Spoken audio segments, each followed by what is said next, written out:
Hai, balik lagi bersama Betania Kamarati.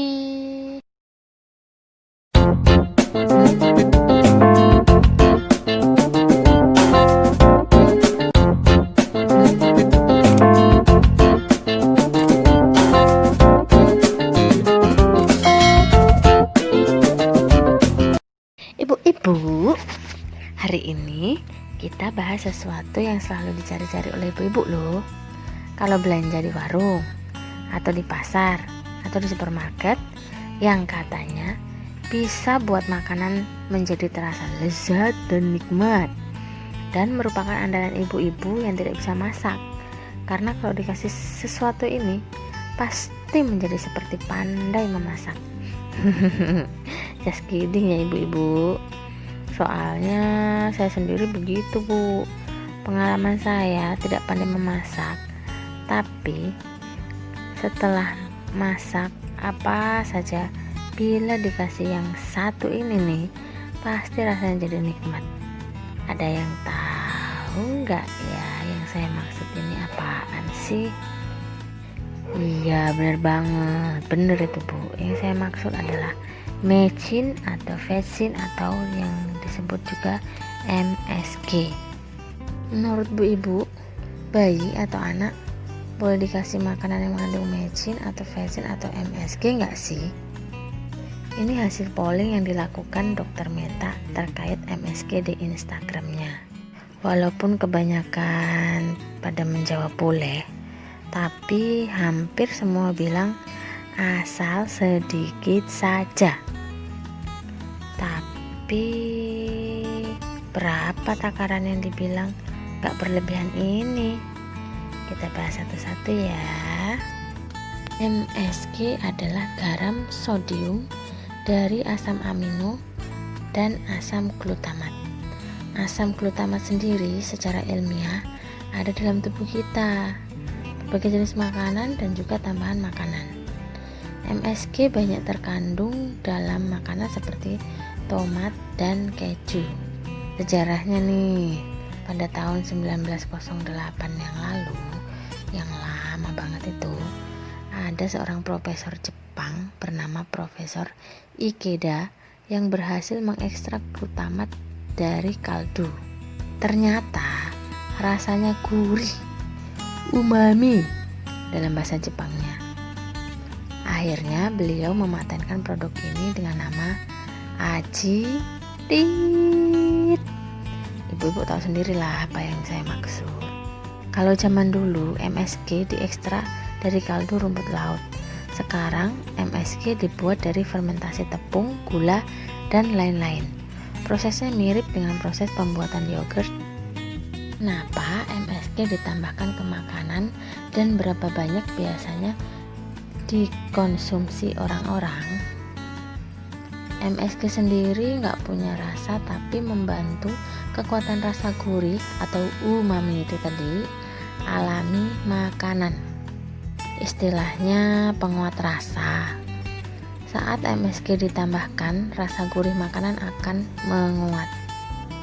Alasan lain kenapa MSG ditambahkan ke makanan adalah untuk mengurangi kadar sodium atau garam, tapi sambil tetap membuat enak rasanya. MSG hanya mengandung 1/3 sodium dibanding garam dapur. MSG yang ditambahkan ke makanan hanya mewakili dikit banget total glutamat di banyak makanan. Contohnya, rata jumlah harian glutamat di makanan sehari-hari adalah 15 gram.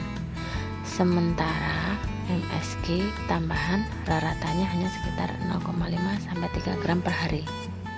Nah, nyobain makanan yang less salt enggak? Atau rendah garam? Pasti nggak ada rasanya kan? Nah, kalau emang pengen mengurangi garam tapi tetap bisa enak makan, MSG inilah pilihannya. Begitulah tujuan awal kenapa MSG diciptakan. Ada yang bilang MSG atau mecin merusak otak anak. Siapa yang bilang? Coba lihat deh, bayi yang dapat ASI aja setiap minum 100 gram ASI berarti dapat 22 mg MSG. Kalau emang MSG merusak otak anak, semua bayi yang dapat ASI, terus apa kabar? Inilah sebab kenapa bayi suka banget sama ASI, karena memang rasanya enak. Penelitian menunjukkan bahwa konsumsi MSG bahkan dengan dosis paling tinggi sekalipun atau 150 mg per kilogram berat badan tidak menimbulkan efek apa-apa pada otak manusia. Pernah nyobain MSG enggak? Kalau terlalu banyak, makanan bukannya jadi enak malah jadi pahit. Itulah mengapa hingga detik ini tidak pernah ada rekomendasi jumlah yang diperbolehkan untuk MSG, karena sifatnya memang self-limiting. Mau berapa aja boleh kok. Lawong, kalau kebanyakan aja rasanya pasti jadi pahit kok dan gak enak.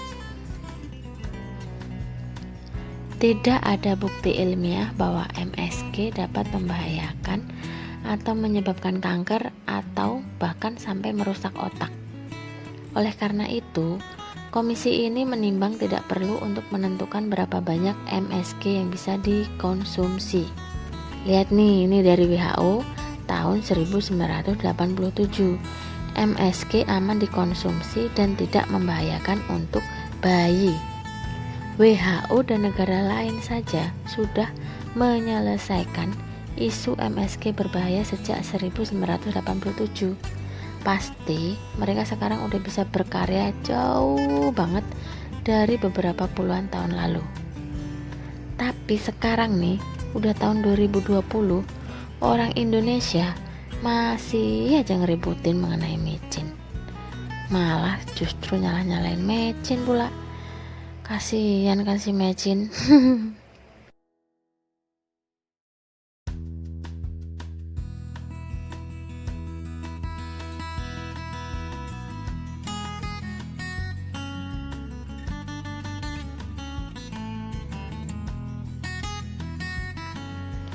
Sekian ya pembahasan mengenai MSG. Oh iya, by the way, ini ngomongin MSG ya, jangan disamakan dengan jajanan macam snack ringan lain. Beda lagi tuh. Oke, semoga berfaedah.